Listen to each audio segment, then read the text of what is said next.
I can warn you already in the beginning that I won't be able to answer the question. You know, I'm sort of more polemic. I'm bringing up stuff that is dealing with the content and also the form of the artistic research phenomena. And I'll tell you slightly about myself and then about some connections between this house, Jan-Erik, and what I'm talking about. So, as was mentioned, I work for the Swedish, or the Research Council in Sweden, half-time. So every other week I'm a few days in Sweden, and I have a very strange title working there, which goes like, I am the scientific advisor of artistic research. And the word scientific is peculiar here. I can come back later to some small problems with using the word scientific and artistic alongside being integrated, but let's see if we get that far. And then the other 50% I work as an artistic researcher, whatever that means, at the University of the Arts, Helsinki. So that's my current thing. My background is being an artist, coming from photography and doing exhibitions and then doing a lot of freelance teaching here and there. Then in 1997 I applied to the doctoral program at the Academy of Fine Arts in Helsinki, which was at that time an autonomous or independent university, very, very small university, 250 students.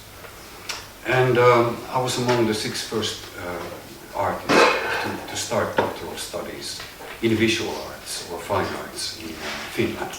And we have here Jan-Erik Beckman, who was my colleague during the very nice period study. And then 2002, I was ready with my dissertation that dealt with photography. I won't go into it thematically now because this is restricted to other things. And just to mention, and this deals with Jan-Erik, that in 1999 there came in an application from an artist wanting to make a house. And you of course guess who it is. And there was a plan at that time. And he got in, he got accepted, and then later began the real making of the house. That was very exciting. I remember being a colleague student at that time and thinking that, wow, this is really exceptional. Somebody's going to make a house as a dissertation. And that went on, and now we see, of course, the result. So I got ready from the studies in 2002, and then from 2003 on, I worked 11 years as professor of artistic research at the same academy. And that was quite special because the former colleagues became sort of students, and I was again in the situation of being the professor. And that gives you an idea of how small this world was, and it's still quite small. So that's the starting point. And then after being 11 years a professor, I got the job in Sweden, as I told you about. Okay, so just have to watch the time. I won't go over too much. Maybe you give me a hint after that. Yeah. Right. So I'll tell you an anecdote. 2005 in Amsterdam, there was a conference, symposia about artistic research. And 2 speakers from Finland, Tuomas Nevalinna, a philosopher, and me. And the idea that later became true was to establish an European organization for artistic research. That was done. It's called EARN, not earn money this time, but the European Artistic Research Network. It's got a whole page if somebody's interested, and right now 11 members. So it's not a whole European representative institution. There's another one called SHARE for that. This is restricted and it's more for cooperation. But anyway, so Tuomas and me were talking, and the program in Finland, the doctoral program, was quite new still at that time, and we were very, very enthusiastic. And maybe talking even in a little bit religious moods, which is not exceptional in these fields because it's so new and people get so fascinated that they become sort of preachers sometimes, which is okay. And then after the lecture and after the whole seminar, there was a general discussion, and we got really bad feedback. really bad, including claimants of being Stalinists. So why? Because the tension, the relationship between university and art academies at that time, especially in Central Europe, was, how could I say, intensive. Art schools in Europe, partly still, are being afraid of being eaten up by universities. And they even belong to two different ministries sometimes. Universities to the educational ministry, and then the art academies to the culture ministry. This is the situation still in France, as an example. So, small academies eaten up by big universities was what they were scared of. And we, on the other hand, trying to prove that a university, being a part of a university, or being a university as an art academy is a fantastic obligation and possibility. And it has turned out that we were right, is my claim. I mean, there's of course a lot of problems, but if you look at the development in Europe, more and more art academies, more and more academies in the field of music, performing arts and so on, are connected to universities. And I think the outcome, if I generalize, is positive. Otherwise we would have very big problems in surviving. And when I say us, I mean the people working at different art schools and academies here. But it's not a simple thing, and I won't go into it more. Right. But artistic research was a new concept at that time, and now everybody is using it in Europe. And that's been a big surprise for me, except a few nations or a few societies, including Britain, because Britain has such a long tradition being a part of the scientific universities when it comes to the arts, and also getting funding for the arts from the scientific communities, that they have never liked the phenomena of artistic research when it comes to the word or the name. And there's some other Germans also have problems with this so far.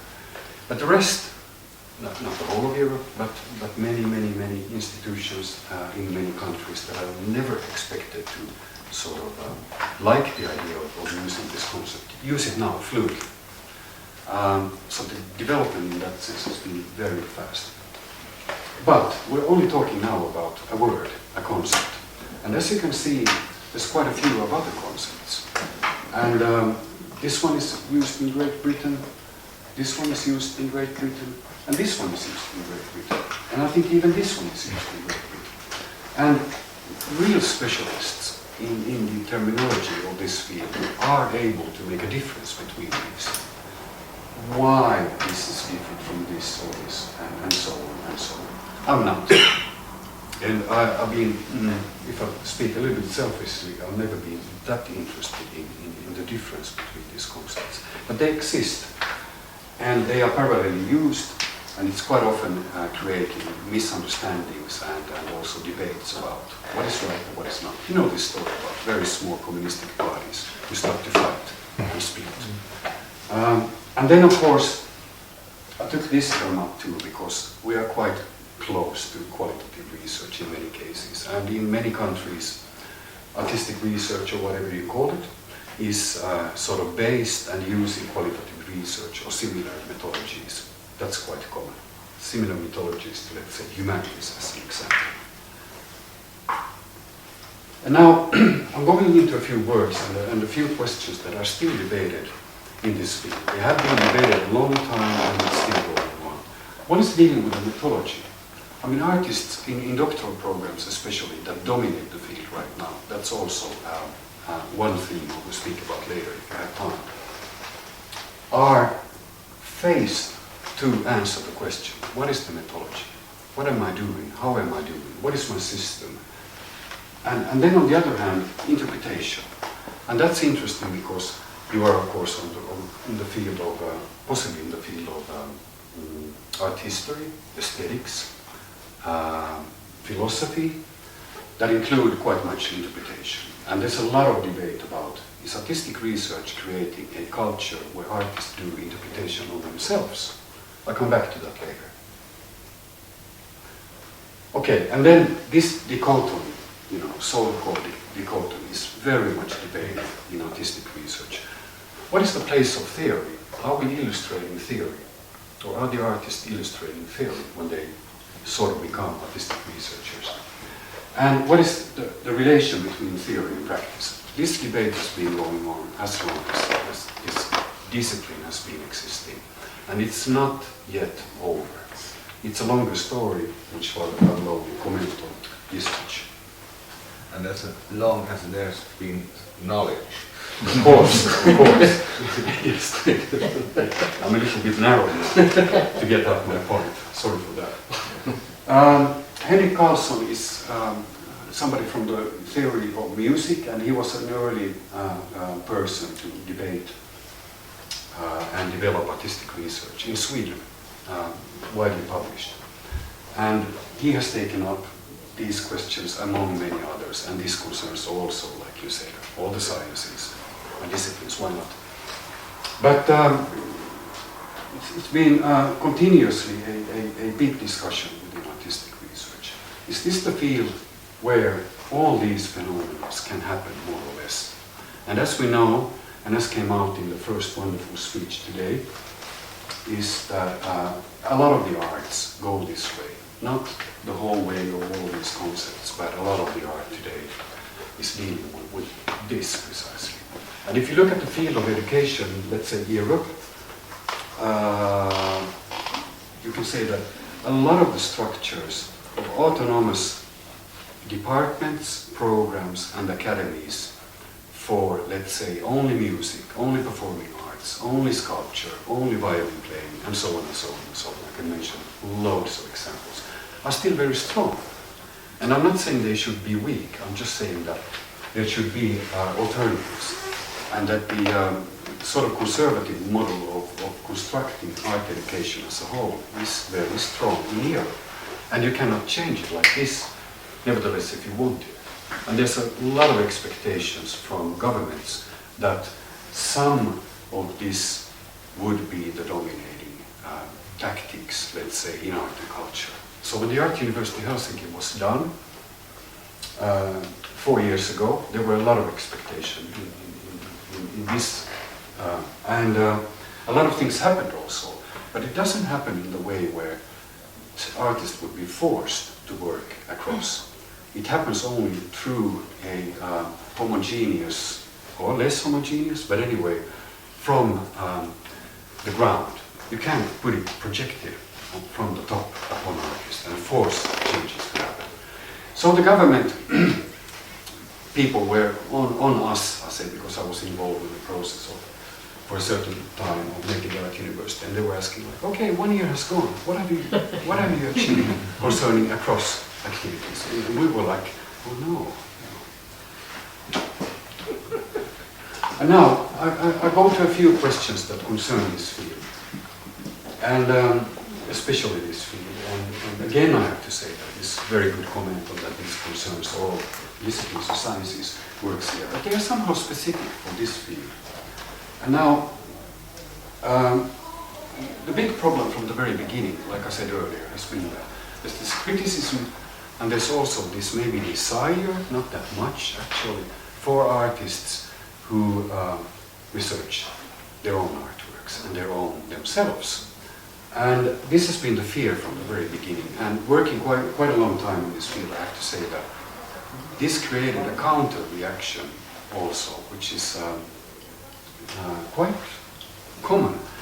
That being so much afraid of looking at oneself or saying I or me or in my opinion has created, there was such a fear of doing this that many of the artists took too much distance from it. So instead of saying at some moment I, they say according to reference, or they say according to using notes, which is fine, and people are always using notes even in artistic research, but I mean you could also openly say or take your own position.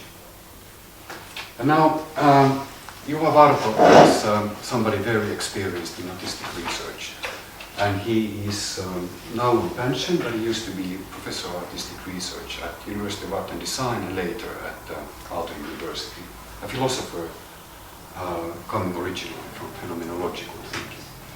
And he said this, and of course he's right in a sense, but to be honest, I disagree.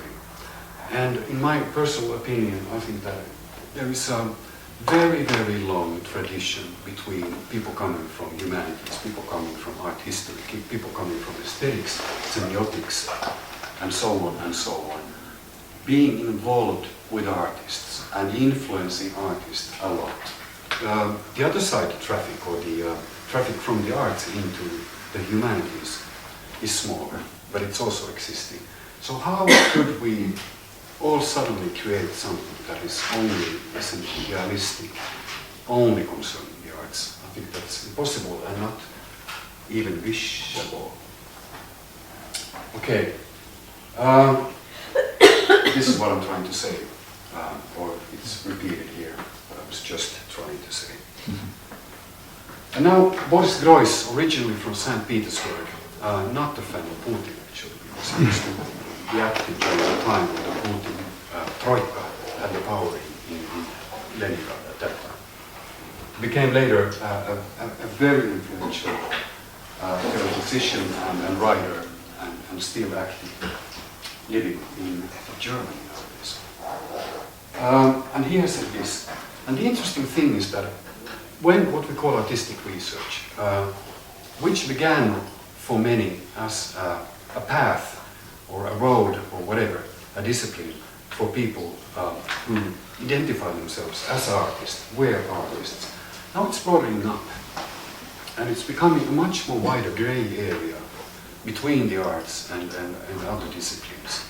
And what's happening is, as an example, that in several programs, doctoral programs and also postdoc positions around Europe, there's curators. And this has made it possible for curators and artists to work together also in the university sector and field, which I think is good.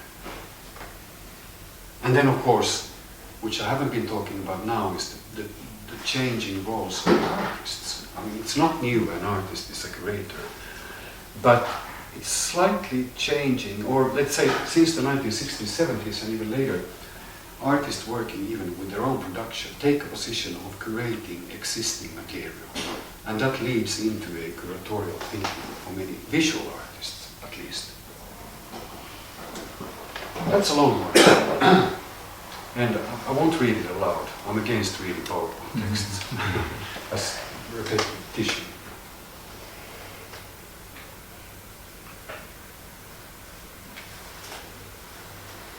But what Annette Erlander, who by the way is also working in Stockholm nowadays, she was the first person in Helsinki to make a doctorate in performing arts, and later a professor in artistic research at the Theatre Academy in Helsinki, now working partly in Sweden.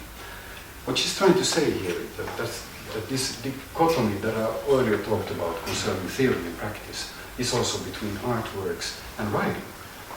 And this has been the case in art education since what you call the lingual term, since sometime around 1960s, 70s, when all that theory poured in at least visual arts. Same with the performing arts. That you have to write, you have to educate people to write. And when you say have to, it's from the point of view of the art student often. And this is like the tradition to say you have to. But this is changing. And there's much, much more good education in how to write differently, how to handle with the writing phenomenon. And there's a lot of good writers among young artists. So the whole upcoming generations have a different attitude. They are brought up in a culture where people are able to speak and write about even their own art. This seems not to be the case in the 1960s, 70s, 80s in visual art in Finland. And then Esa Kirkkopelto, who is a professor in artistic research at Theatre Academy in Helsinki, he's claiming this, that if you become an artistic researcher, you sort of turn your medium, whatever it is, into something different than the so-called other art. And that's also a quite tough position, a sort of saying something very, peculiar.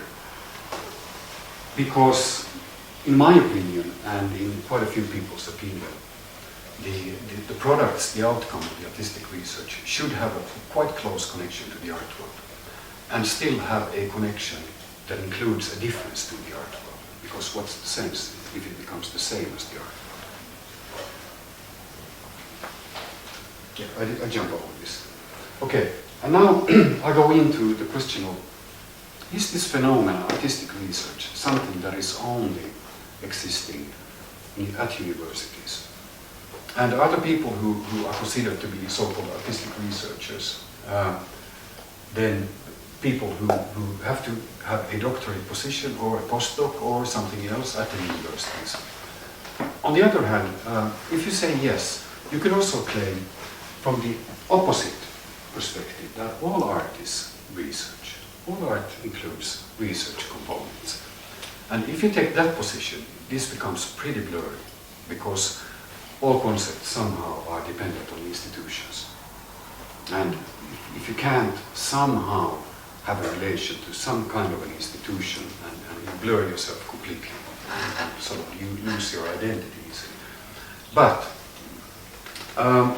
still, I mean, there's a lot of artists traditionally who have been working in such an analytical way, and my examples now come from visual art and modern art. I'm not capable of talking about music and performing arts now, although in Stockholm I represent all the fields of art: architecture, music, performing arts, and so on, which has been very, very interesting and a learning process for myself. Design and so on and so on. All right. So this is a picture that David Hockney has taken. David Hockney, a British painter nowadays, could he be maybe 80 years old? He's quite aged and a wonderful artist. And David Hockney was to be photographed by this woman, whose name I can't remember, I forgot it now. It comes into my mind in a moment. Who is a famous photographer working for magazines like Rolling Stone and making pictures like the ones of Rolling Stones. And that kind of popular photography, but also exhibiting. She is supposed to make a picture of David Hockney. And to be able to make that picture, she takes David Hockney to this place, and at that place she puts up the flashlights, the machines, and everything. She's got an assistant, and then this comes out. Yeah, it's sort of a product. It's a very traditional portrait of somebody standing in front and looking straight into the camera. It's maybe 100 part of a second and a flash. David Hockney takes a picture of this picture making, and that's his sort of critique. Somebody could say even parody out of the picture making in traditional photography. It's very much, of course, about the time and about all that which, according to David Hockney, does not happen in photography. And that's the flow of time, the continuum of time and space and so on. So he's clearly taking an analytical position, which is quite different from, let's say, the photographic world, but often also from the painter's world that he comes from originally. Now, David Hockney has made this many books, and among them is a book called Secret Knowledge. There's 2 editions of it, and I can recommend it to anybody interested in this field. It's about painters in 16th, 17th century, and what he's claiming and looking at is how much they use mechanical devices when they construct their perspective.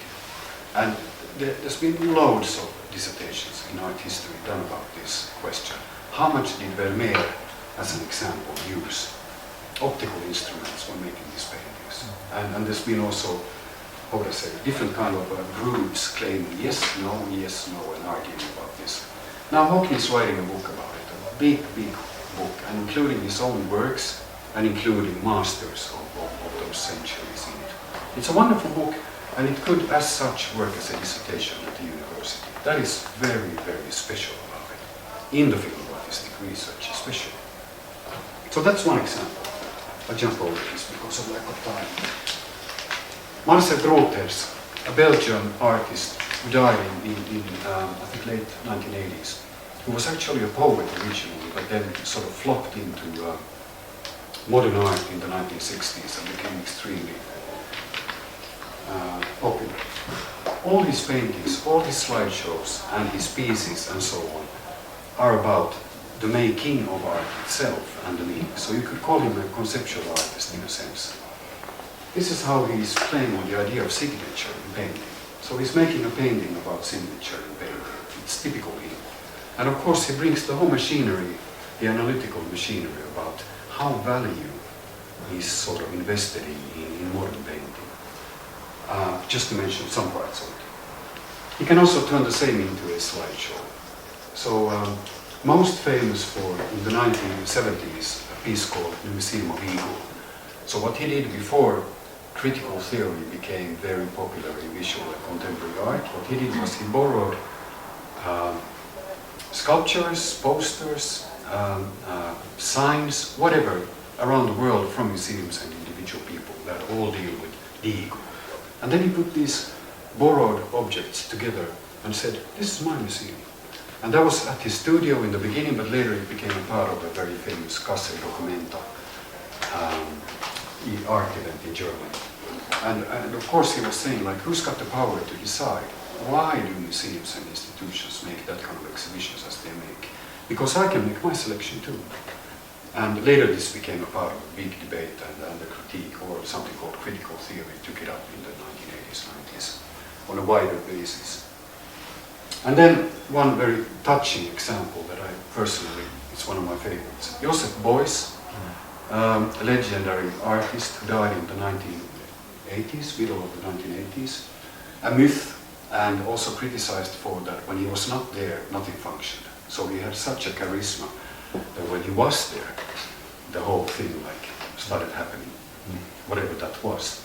But claimed to be shot down being a German pilot in the Second World War. Nobody knows exactly if it happens, or whether it's a myth, and so on and so on and so on. But he became sort of the central figure in Düsseldorf, where they tried to democratize the academy, and he was fired and so on. So he was a part of a radical greenish movement in Germany, especially in the 70s. And then, in late 70s, if I remember correctly, he flies to New York to perform. And he was taken from the airport like this. He was taken by the ambulance to a big factory or a building outside, and sort of a wasteland building. And he never touched the ground with his feet. He was carried from the airplane into the ambulance that took him to the place. And at the place, he spent, if I remember correctly, 48 hours with a coyote. And so they would live together in a sort of room which was like a big cage. And in the room, he had with him a lot of symbols like textiles, clothing, this, I don't know what it's called in English. Cane.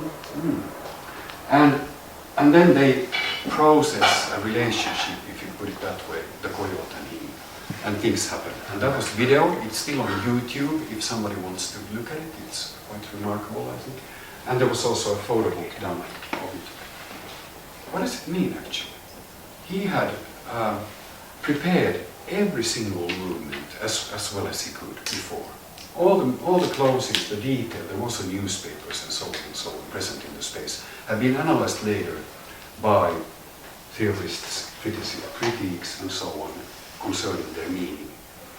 So it seems like he's on the other hand very expressionistic, if you say so, there happens things. On the other hand, he's extremely analytical in his way of thinking, which makes me think about research.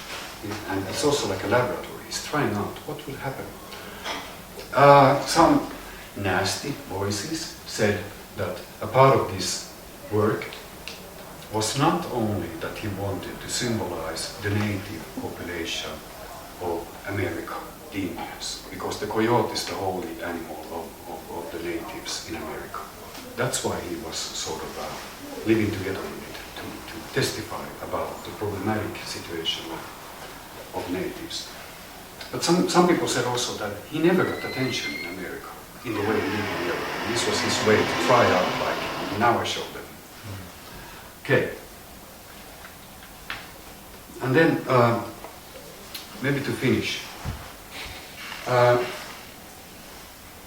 mean, there's a lot of discussion within artistic research, becoming a part of the academic world and a part of the universities, about new knowledge. And there's also a lot of fear about the concept of new knowledge, because this is precisely what critical artists, so to say, think of this a phenomenon that they think is invented by big commercial capitalistic forces in Europe, and actually the aim is to get art into that kind of sphere. So many people don't like the word new knowledge because of this. Some people like it though, but it doesn't somehow, how would I say, the idea that it creates something that you can share is extremely important, and I don't think anybody disagrees about that. Research is done to be shareable and communicated, and all the artists who are included and involved do it. Some better, some worse. And now, I like the phenomenon, I like the concept of application.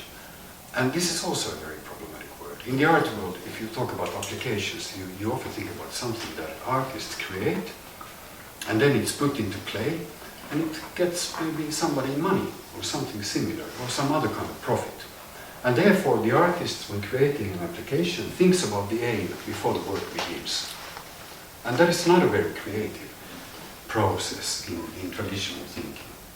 And it concerns artistic research, because there you have to have a research plan, and you have to know a little bit more about what you do, of course, than maybe traditionally thinking. But I would like to rethink the idea of application, and I would like to think about it like this. If somebody does a dissertation in the field of art, it should inspire primarily its own field. That's the starting point. And then it, of course, should also inspire the art as a whole, or the arts as a whole. Then it should inspire culture, if everything goes well. And then maybe a wider audience. So there's many levels, and expectations have been huge, because it's a new discipline in the academic world. And I think it's too much to expect that all works would sort of fulfill these wishes that I just said. But an application is something that inspires. And application is something that you can think about and say, hey, he did this.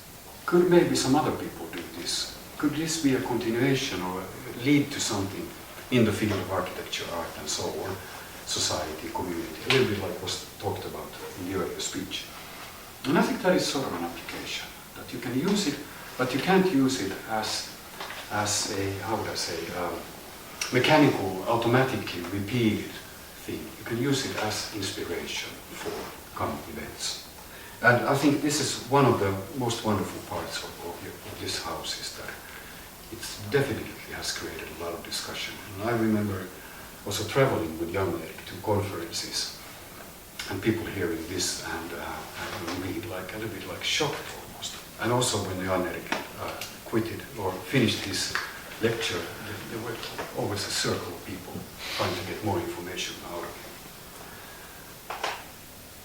him. A few other works by doctoral students some years ago at the Academy of Fine Arts. Shohi Kato, what is the application? The application is thinking about symmetry in world making. So it's not about what is symmetry, it's about symmetry in world making, and that includes architecture, culture, and so on. A part of that dissertation was this smallish exhibition at Kappeli, a small building at Esplanade in Helsinki. We covered the walls. There was a sort of table-looking structure that was a little bit curved, so water is coming up and running down and falling here. And then small stones picked from the seaside were put on the table, and actually each stone marked one temple in Kyoto, is from Kyoto. Mm-hmm. And then the monitors were showing photos of the similar, not all of them, but some of the temples in Kyoto. And his sort of aim was to show how the structures geometrically are constructed on the map or in the region. And then somebody, Shohi was ready, by the way, around 2007, 2009 was it.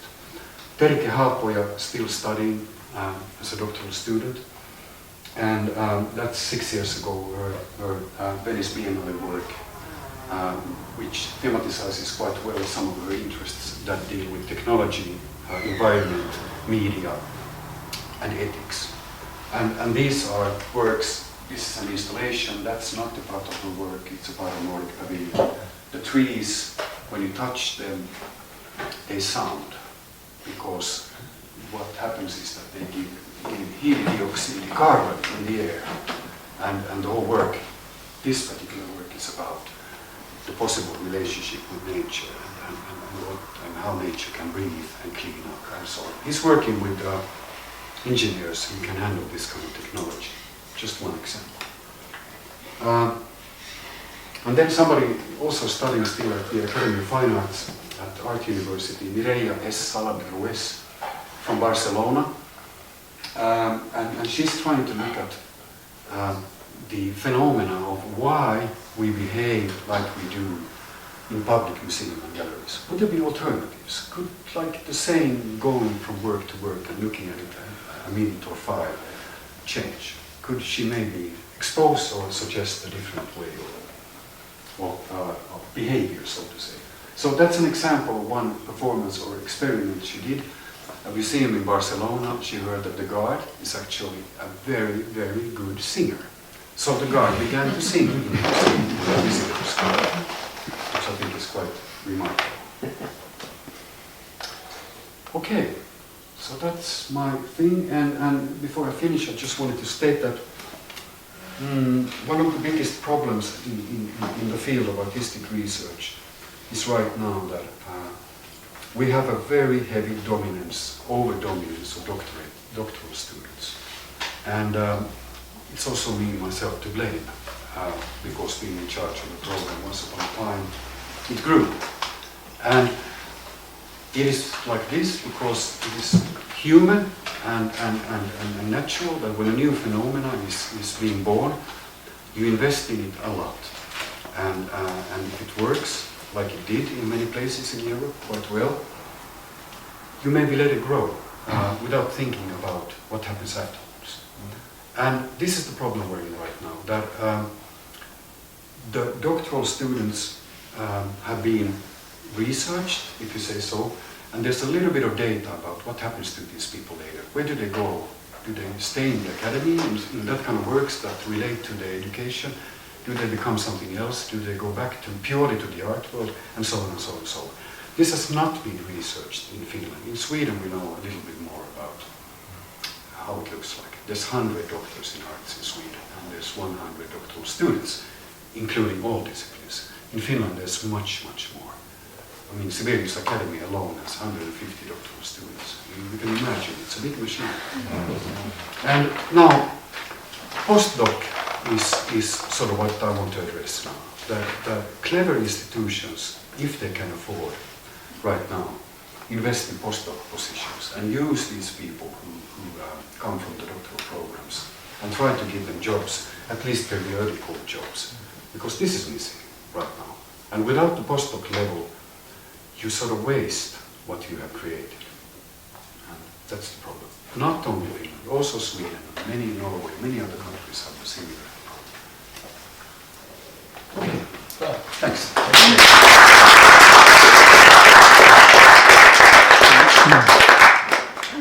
Thank you for this well-informed presentation, and I think there's a lot of food for thoughts and things that we really need to consider in this house when developing the activities here. And I think this focus on the dichotomy between theory and practice, and also, which also in a sense is a question about education and research and how we can link this. I think we need these perspectives, and we need to elaborate on these themes. So, are there any specific questions to John from his presentation? Since he's going to leave us, he's not part of the food thing. The most important thing is yeah. You mentioned a really important question is you're creating all this new knowledge, all this new thinking, this new analysis, and yet you're not sure where to place it. And have you visualised what might be the way of doing that? Have you started to think about, you create all this wonderful new analysis and ways of understanding, and you know that you need to sort of harness it in some way and capture it because it's happening here in Finland. But have you considered what other than a postdoc, what that might be? Okay, if I answer a little bit like in general terms, if it's all right. And there's one quite good, quite simple answer actually, and then there's some others too, more complicated. And the simple answer is that everything that we call art around us can be developed. You know, although art doesn't develop in the way that it becomes better, you know, or worse or so. That's a tricky discussion. But it can still develop, improve, change.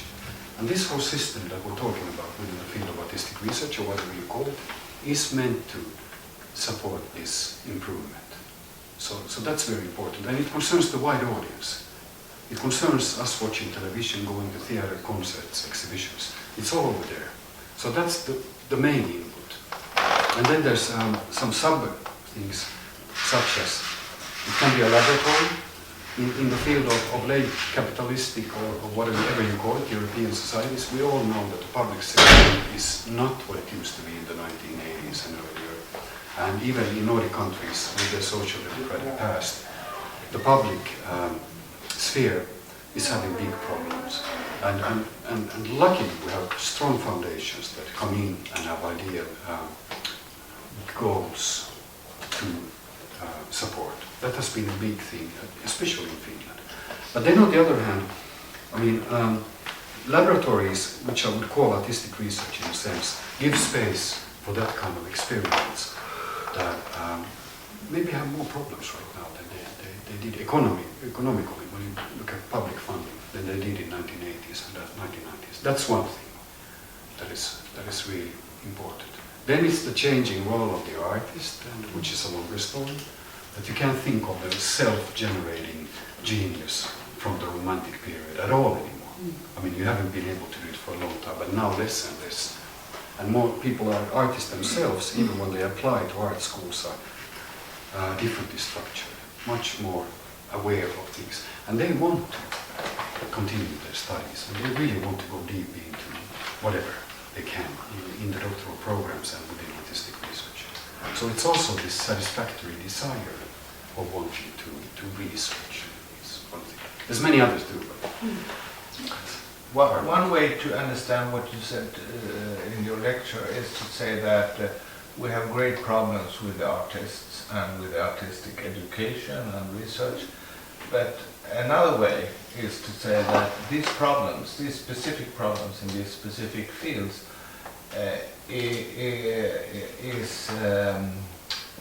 can be considered as the future challenges of the science, of the university in a broader sense and society. So a more productive way, a more proactive way to say these problems are not marginal problems any longer. No. They're going to be our common problems in our society. True. And also in the university. I'm totally convinced that the next crisis industry next to school is university. So you're probably right. And there's one, if I simplify what you're saying into one, how would I say, comment, and which is quite simple and surprising, and this is that both Sweden and Finland have a juridical system right now when it concerns university that art and or science are both legitimized. So art is actually legitimized in universities in Finland and Sweden. And therefore, and this is a little bit surprising because it's got some consequences. And because when you talk about universities, you always usually think about the sciences. And that's why universities are existing, and that's the background, and it's hundreds of years of tradition, as we all know. But you seldom think about university phenomena in relation to arts, although they have a common ground in ancient Greece, but you don't think about it that way. And actually it has already happened that universities include already art as the other possibility, even when it comes to juridical position and status. This sounds a little bit theoretical now, but it's got plenty of consequences, especially where I work. I would say that I would add to that the problem is the concept of science, because there is some crucial ironies in when we translate these words, because what we say in our part of the word is Wissenschaft, and Wissenschaft includes a lot more fields than science, because science is natural science. Yeah. And then when we translate, when we now include in this English-speaking word, there is an irony in this, because the university is for Wissenschaft, not for science. Yeah, right, yeah. This world deals so much with language and problems with the language, and I can maybe. But this says that the problems that are associated with art and artistic research could be a resource for the whole discussion, for a more general discussion. That's what I wish. Yeah. That's what the But field the wishes. PhD programme, it really grew out of Germany, didn't it, through the sciences. And it was about giving answers. There was a question, but there were definite answers. Whereas with the arts programme, there is as many questions that are raised through the process, as many answers that are given. True. There are new questions posed through the art. Maybe I can finish by saying something that is slightly, I would say, ironic, because like the reason why the phenomena or the word artistic research has not been legitimized in Great Britain and including Ireland is that they think about research being artistic is a little bit like in photography you use the word photographical, and it means that a red hat is very photographical because it looks nice and colorful. You know, that kind of aesthetics. And Brits very early realized that it can lead to this kind of associations, that the research becomes like petite or you know, beautiful and nice. But that's not at all the intention. So, but that's an ongoing debate still, I think, in Great Britain about the concept. So, yeah. Thank you.